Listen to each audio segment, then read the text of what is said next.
Hello friends, आपका बहुत बहुत स्वागत है हमारे चैनल सरकारी नौकरी में।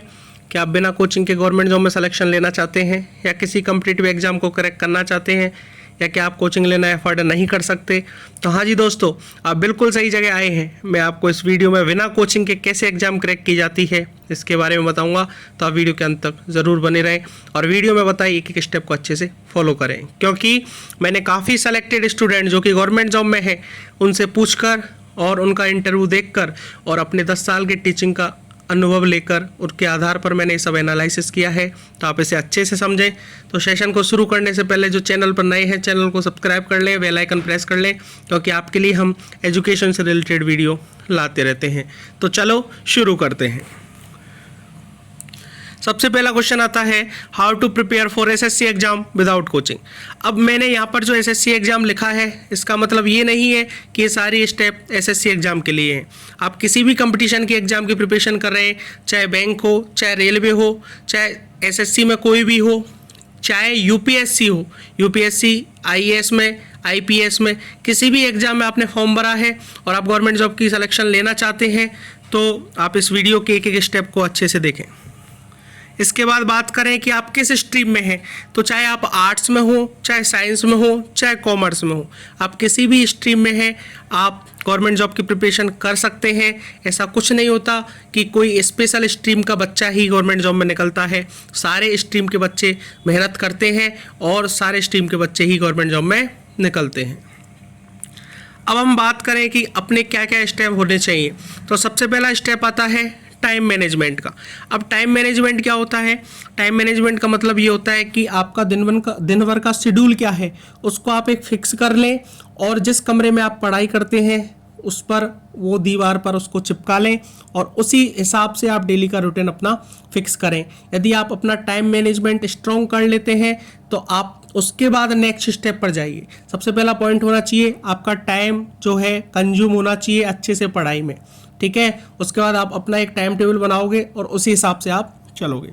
सेकंड पॉइंट की बात करें, शॉर्ट नोट्स। इसका मतलब क्या होता है कि आप किसी भी एग्जाम की प्रिपरेशन करें तो अपने हैंड रिटन नोट्स होने चाहिए। हैंड रिटन नोट्स का मतलब ये होता है कि किसी कोचिंग के टीचर के कॉपी किए हुए नोट्स नहीं होने चाहिए। आप वहाँ से पढ़ सकते हैं, ठीक है ना। कोचिंग का नाम मैंने इसलिए लिया है कि किस कोचिंग में जाने की ज़रूरत नहीं है, नोट्स आपको कहीं भी मिल जाते हैं, ठीक है। तो वहाँ के नोट्स आप लीजिए, उनको अच्छे से पढ़िए, उनको अच्छे से एनालिसिस कीजिए, उनको अच्छे से समझिए। उसके बाद अपने हिसाब से अपनी नोटबुक में अच्छे से उसको नोट कीजिए और अपनी लैंग्वेज में नोट कीजिए, जिससे आपको इजीली रहे बाद में भी पढ़ना।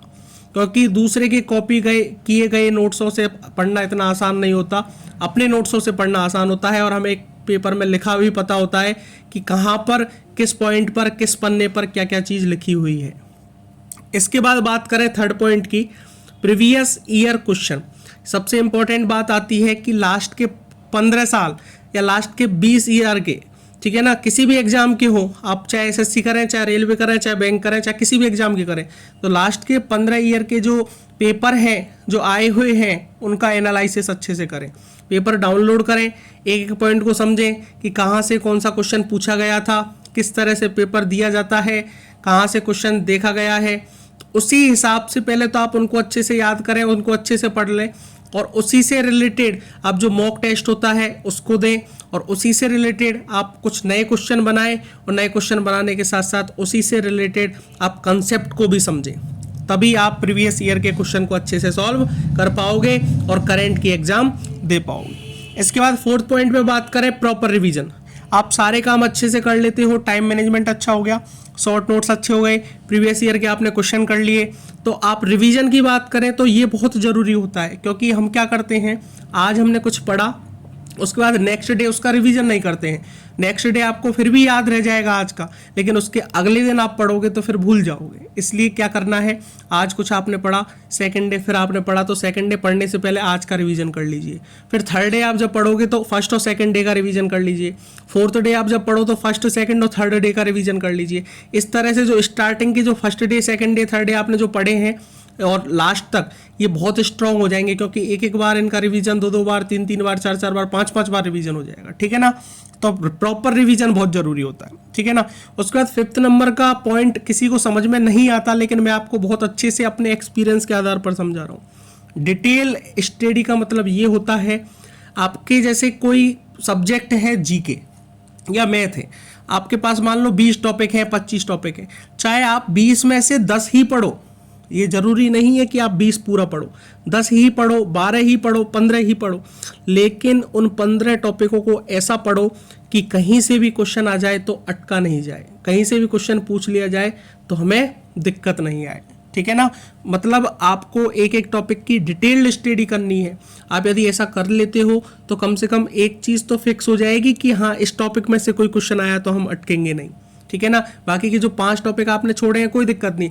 अब यदि आप 20 टॉपिक पढ़ोगे और 20 टॉपिक को पढ़ने के बाद में आप कुछ कुछ याद रहेगा, कुछ कुछ याद नहीं रहेगा और डिटेल्ड आप स्टडी इसकी करोगे नहीं, तो कोई चांस नहीं है आपकी गवर्नमेंट जॉब में सिलेक्शन लेने के, ठीक है ना। तो सबसे इंपॉर्टेंट बात होता है, चाहे 20 में से 15 ही टॉपिक पढ़ो, लेकिन 15 वो होने चाहिए जिनकी आपको बहुत अच्छे से नॉलेज है, ठीक है।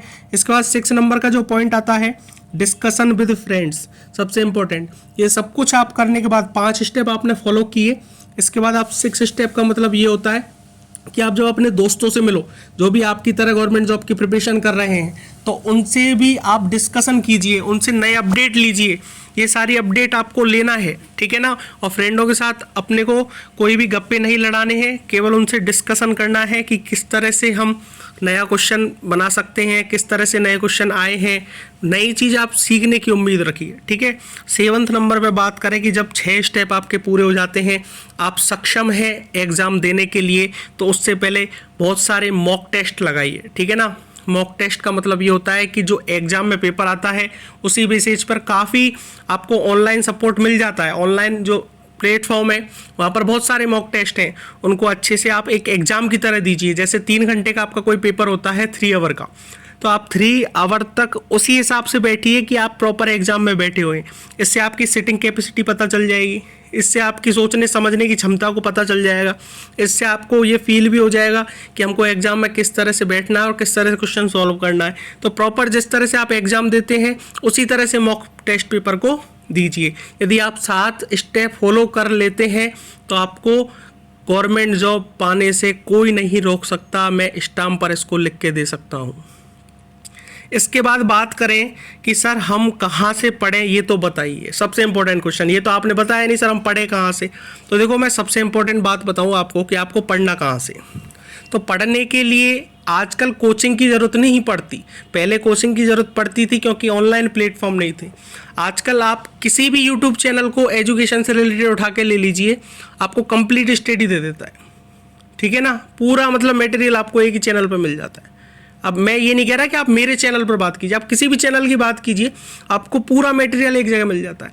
या फिर आप कोई टॉपिक वाइज सर्च करोगे तो एक एक टॉपिक के आप मानोगे नहीं, कम से कम ज़्यादा नहीं तो 50-50 हज़ार, 40-40 हज़ार वीडियो बनी हुई है, ठीक है ना। 30-30 हज़ार वीडियो बनी हुई है, तो आप किसी भी टॉपिक को देख सकते हैं, अच्छे से उसका डिटेल अध्ययन कर सकते हैं। तो ये दिक्कत नहीं आनी चाहिए सर हम कहाँ से पढ़ें, ये तो बताइए। इसके बाद मैं थोड़ा सा ये और बता देता हूँ कि आप और कहाँ से अच्छा सा पढ़ सकते हैं। तो यूट्यूब और गूगल, ठीक है ना।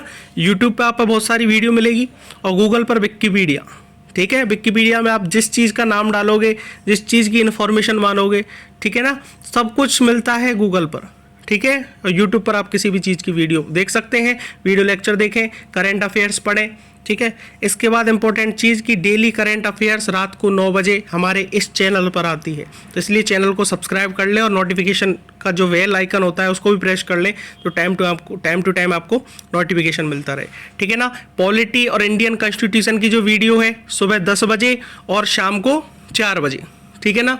दोनों टाइम आपको 2 वीडियो मिलेंगी, ठीक है।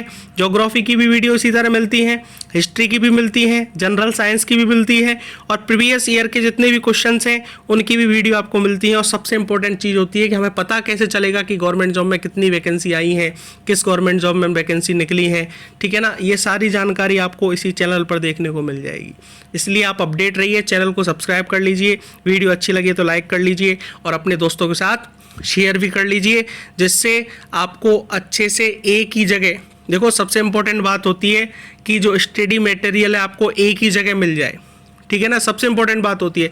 तो इसलिए एक ही जगह आपको स्टडी मटेरियल मिल जाएगा, तो आपको अलग अलग जगह सर्च नहीं करना पड़ेगा। तो आप इस चैनल को सब्सक्राइब कर लो, बेल आइकन दबा लो, ठीक है ना, जिससे आपको टाइम टू टाइम नोटिफिकेशन, और सबसे इंपॉर्टेंट बात जो डेली करंट अफेयर्स के जो रात को 9 बजे क्वेश्चन आते हैं, 30 क्वेश्चन डेली आते हैं, ठीक है ना, लाइव क्लास चलती है, उन क्वेश्चनों से बाहर नहीं जाएगा, ये पक्का गारंटी है। आप अच्छे से देख लेना उनको, ठीक है ना। इसी हाल पॉलिटिक्स का है, ज्योग्राफी, हिस्ट्री, जनरल अवेयरनेस, ठीक है, जो साइंस होती है, और प्रीवियस ईयर क्वेश्चन के, ठीक है ना। यहाँ तक वीडियो देखी है, अच्छी लगी है तो चैनल को सब्सक्राइब, शेयर और लाइक कर लेना, और कमेंट करना कोई सजेशन आप देना चाहते हो हमें भी, क्योंकि हमें भी ज़रूरत पड़ती है सजेशन की, ठीक है। और आप इस तरह से बिना कोचिंग के भी गवर्नमेंट जॉब में सिलेक्शन ले सकते हैं, इसमें पैसा मैटर नहीं करता, यहाँ पर बिल्कुल फ्री शिक्षा दी जाती है। Thank you very much.